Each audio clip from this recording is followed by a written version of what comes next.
My name is Eric Benari. This is Games People Play. In this episode, we are going to cover a game called Why Don't You, Yes But. That's right, that's the name of the game. The game Why Don't You, Yes But occupies a special place in game analysis because it was the original stimulus for the concept of games. It was the first game to be dissected outside of its social context, and since it's the oldest subject of game analysis, it's the one that's best understood.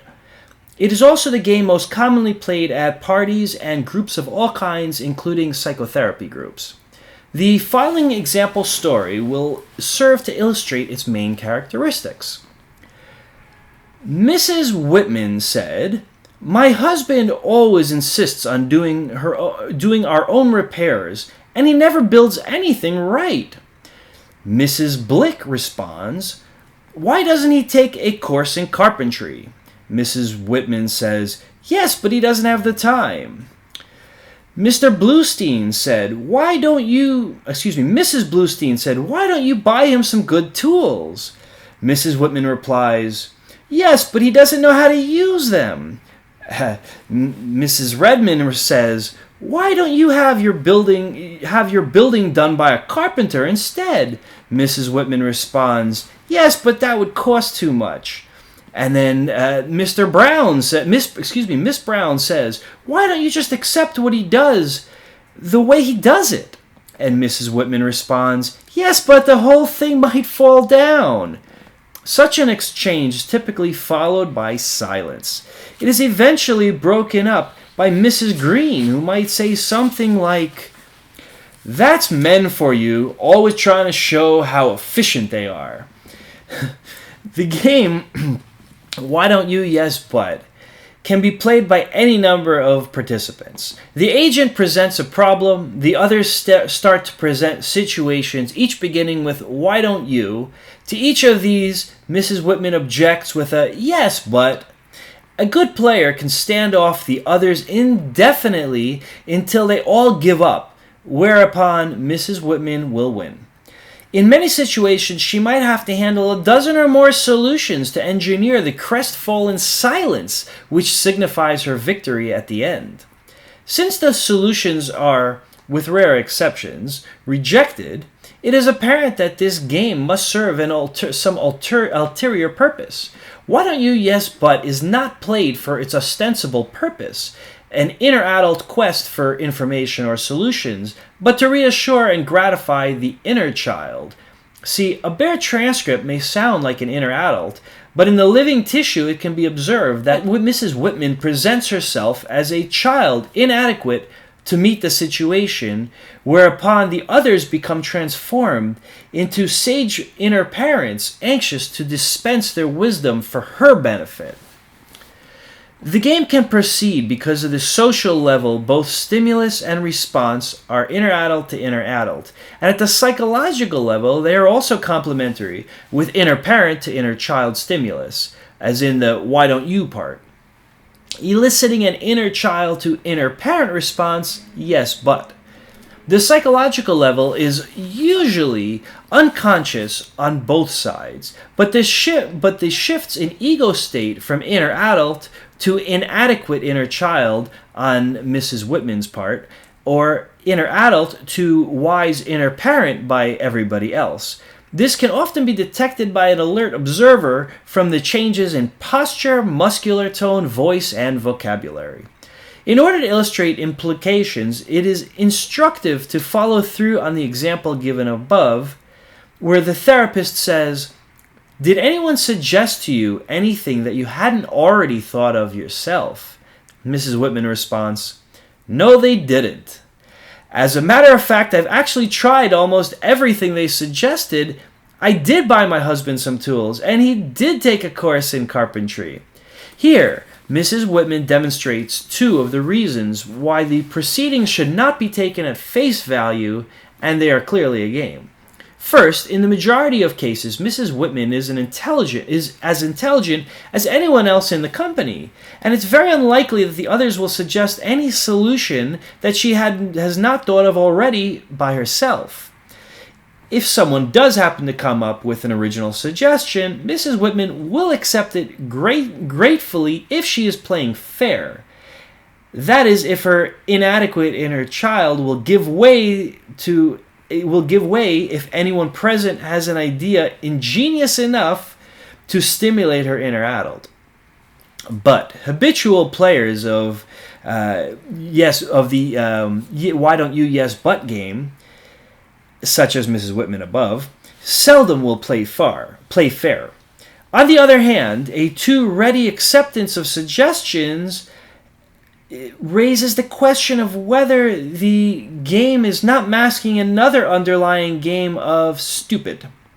The example given is particularly dramatic because it clearly demonstrates the second point. Even if Mrs. Whitman has actually tried some of the solutions presented, she will still object to them. The purpose of the game is not to get suggestions, but actually to reject them. While anyone will play this game under proper circumstances because of its time structuring value, careful study of individuals who particularly favor it reveals several interesting features. First, they characteristically can and will play either side of the game with equal facility. This switchability of roles is true of all games. Players may habitually prefer one role or to another, but they are capable of trading, and they are willing to play any other role in the same game if for some reason that is indicated. Second, in clinical practice, it is found that people who favor the game, why don't you yes but, belong to that class of patients who eventually request hypnosis or some sort of hypnotic injection as a method of speeding up their treatment. When they are playing the game, their object is to demonstrate that no one can give them an acceptable solution. No suggestion is going to be good enough for them. That is, they will never surrender. Whereas with the therapist, they request a procedure that will put them in a state of complete surrender. It is thus apparent that the game, why don't you yes but, represents a social solution to a conflict about surrender. Even more specifically, the game is common among people who have a fear of blushing, as the following therapeutic exchange will demonstrate. The therapist says, "Why do you play why don't you yes but if you know that it's a con in a game?" Mrs. Whitman says, "If I'm talking to somebody, I have to keep thinking of things to say. If I don't, I'll blush. And my husband knows it too. He's always told me that." So the therapist responds, "You mean if your inner adult doesn't keep busy, your inner child takes the chance to pop up and make you feel embarrassed?" Mrs. Whitman says, "That's it. So if I can keep making suggestions to somebody or get him to make suggestions to me, then I'm all right.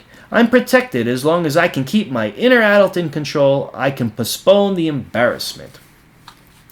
Here, Mrs. Whitman indicates clearly that she fears unstructured time. Her inner child is prevented from advertising as long as the inner adult can keep busy in a social situation. And a game offers a suitable structure for her inner adult to keep functioning. But the game must be suitably motivated in order to maintain her interest. So her choice of the game, why don't you yes but, is influenced by the principle of economy. It yields the maximum internal and external advantages to her inner child's conflict about physical passivity. She could play with equal zest, either the shrewd inner child who cannot be dominated, or the sage inner parent who tries to dominate the inner child in someone else, but fails. Since the basic principle of this game is that no suggestion is ever accepted, the inner parent is never going to be successful. The motto of the game is "Don't get panicky, the inner parent never will succeed."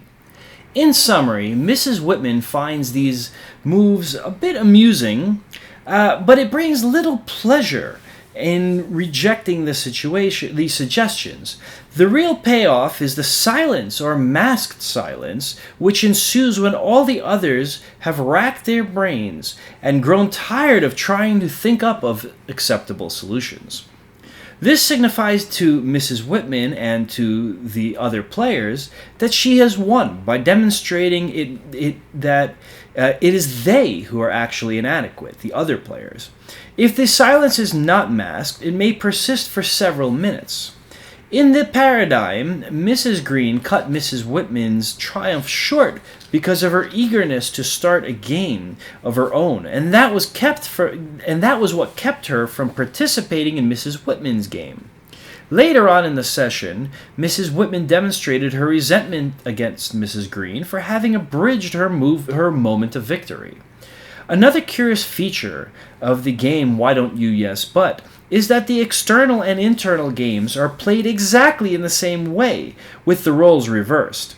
In the external form, the one observed clinically, Mrs. Whitman's inner child, comes out to play the role of the inadequate help seeker in a many-handed situation.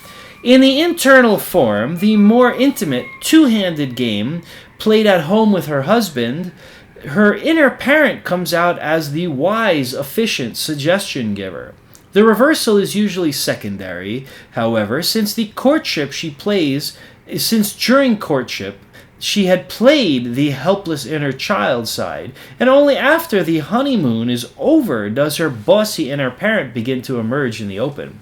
There may have been slips along the way as the wedding approached, but her fiancé will overlook those in his eagerness to settle down with his carefully chosen bride. If he does not overlook them, the engagement may be called off for good reasons, and Mrs. Whitman, maybe then Ms. Whitman, sadder but no wiser, will resume her search for a suitable mate. In a social situation, if the game is friendly and harmless, there is no reason not to participate. If it is an attempt to exploit professional knowledge, an antithetical move may be required. But in such situations, this arouses resentment because of the exposure of Mrs. Whitman's inner child. The best policy under those circumstances is to flee from the opening move. Thank you for watching. I'll see you in the next game that we will play.